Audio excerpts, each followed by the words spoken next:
সাহিত্য সম্রাট বঙ্কিমচন্দ্র চট্টোপাধ্যায়ের জন্মজয়ন্তী উদযাপিত হল ধর্মনগরে। 26 জুন 2026 ইংরেজি সাহিত্য সম্রাট বঙ্কিমচন্দ্র চট্টোপাধ্যায়ের জন্মজয়ন্তী উপলক্ষে ধর্মনগরে অর্ধেন্দু ভট্টাচার্য স্মৃতি ভবনে অনুষ্ঠিত হল আলোচনা চক্র, কুইজ প্রতিযোগিতা এবং সাংস্কৃতিক অনুষ্ঠান। তথ্য ও সংস্কৃতি দপ্তর এবং বিদ্যালয় শিক্ষা দপ্তরের উদ্যোগে আয়োজিত জন্মজয়ন্তী উদযাপন অনুষ্ঠানের উদ্বোধক হিসেবে উপস্থিত ছিলেন রাজ্য বিধানসভার সদস্য তথা ধর্মনগরের বিধায়ক জহর চক্রবর্তী। সম্মানিত অতিথি হিসেবে উপস্থিত ছিলেন রাজ্য মহিলা কমিশনের প্রাক্তন চেয়ারপারসন বর্ণালী গোস্বামী। বিশেষ অতিথি হিসেবে উপস্থিত ছিলেন জেলা তথ্য ও সংস্কৃতি কার্যালয়ের সহ অধিকর্তা রিপন চাকমা। অনুষ্ঠানে বিশেষ আলোচক হিসেবে উপস্থিত ছিলেন প্রাক্তন প্রধান শিক্ষক রিপন চক্রবর্তী। উপস্থিত ছিলেন জেলা শিক্ষা দপ্তরের ওএসডি সমীর নাথ, অনুষ্ঠানে আহ্বায়ক মহকুমা তথ্য ও সংস্কৃতি কার্যালয়ের বরিষ্ঠ তথ্য আধিকারিক সঞ্জীব কুমার দাস প্রমুখ। বঙ্কিমচন্দ্র চট্টোপাধ্যায়ের জন্মজয়ন্তী উদযাপন উপলক্ষে আয়োজিত অনুষ্ঠানে সভাপতিত্ব করেন জেলাভিত্তিক সাংস্কৃতিক উপদেষ্টা কমিটির সদস্য দীপাল দাস। অনুষ্ঠানের শুরুতেই প্রদীপ প্রজ্বলন করা হয়। পরবর্তীতে একে একে বঙ্কিমচন্দ্রের প্রতিকৃতিতে পুষ্পার্ঘ্য অর্পণ করেন মঞ্চে উপস্থিত বিশিষ্টজনেরা। অনুষ্ঠানে নির্ধারিত 3টি বিদ্যালয়ের কচিকাচারা সাংস্কৃতিক অনুষ্ঠান পরিবেশন করেন এবং বিভিন্ন বিদ্যালয় থেকে আগত ছাত্রছাত্রীদের মধ্যে কুইজ প্রতিযোগিতা অনুষ্ঠিত হয়। শ্রীমতী বর্ণালী গোস্বামী, প্রাক্তন চেয়ারপারসন, ত্রিপুরা মহিলা কমিশন।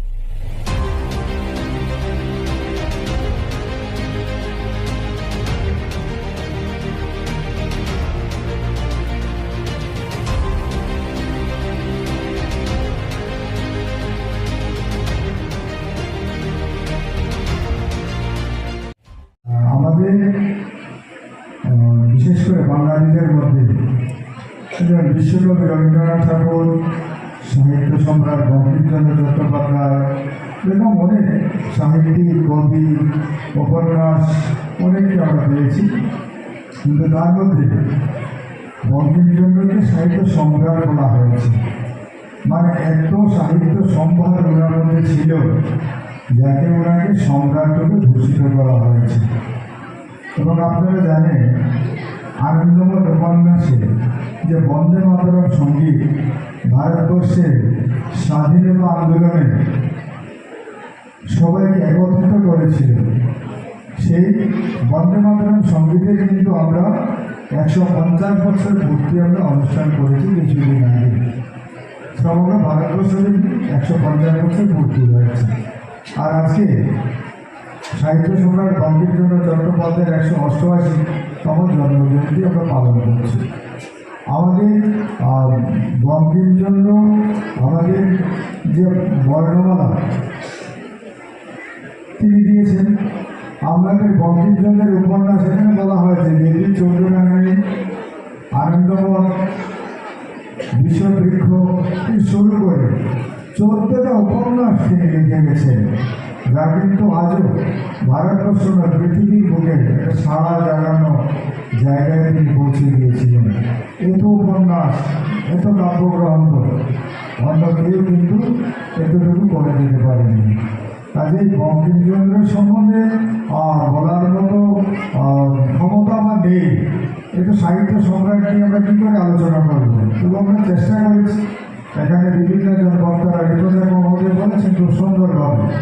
কাজেই আমার অনুরোধ থাকবে স্কুলের শিক্ষক শিক্ষিকা এবং ছাত্রছাত্রীদের কাছে বঙ্কিমচন্দ্রকে নিয়ে চর্চা করা।